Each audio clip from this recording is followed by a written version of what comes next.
Unsere Sprachen sterben aus. Heute reden wir auf der Erde etwa noch 6000 verschiedene Sprachen. Die Hälfte davon wird bis am Ende dieses Jahrhunderts verschwinden, schätzt die UNESCO. Für mich klingt das dramatisch. Reden unsere Nachfahren irgendwann alle nur noch Chinesisch, Englisch oder Spanisch? Sprachen verändern und vermischen sich laufend und dabei verschwinden Sprachen eben auch. Unsere Nachbarn zum Beispiel haben einen Zentralstaat gebaut und auf eine Nationalsprache gesetzt. Das Französisch verdrängt seitdem regionale Sprachen wie das Provençal oder das Normand. Das ist kein neues Phänomen, erklären wir Linguisten. Aber etwas macht ihnen wirklich Sorgen. Das ist die Geschwindigkeit des Prozesses. Der Prozess ist viel dynamischer und schneller geworden, als er noch bis Mitte des letzten Jahrhunderts war. Auf der Suche nach den Gründen für das beschleunigte Sprachensterben habe ich die Schuldige schnell gefunden.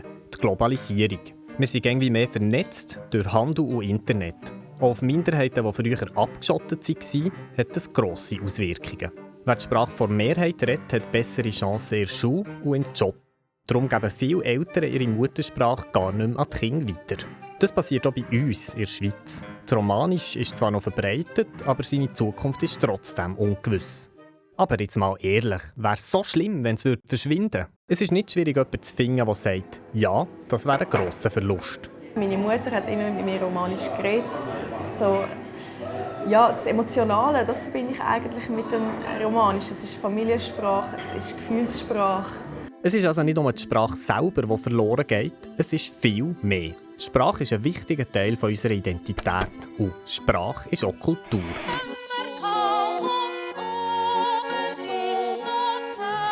On restera toute la vie ensemble. On sourit.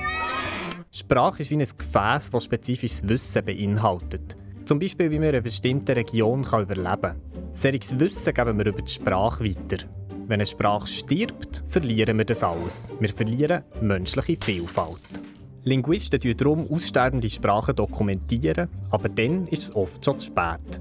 Wenn man will, dass eine Sprache lebendig bleibt, muss man sie auch reden. In Nordamerika gibt es mehrere Sprachen, die ziemlich stark unterdrückt wurden, wo mittlerweile nur noch ein paar alte Sprecher herum sind, die meistens bemüht sind, die Sprache weiterzugeben an die junge Generation, wo aber halt die Sprecherzahl schon zu klein ist, für das man das noch erfolgreich machen könnte. Das droht irgendwann schon am Romanisch. Darum werden Millionen investiert. Romanisch ist eine offizielle Landessprache.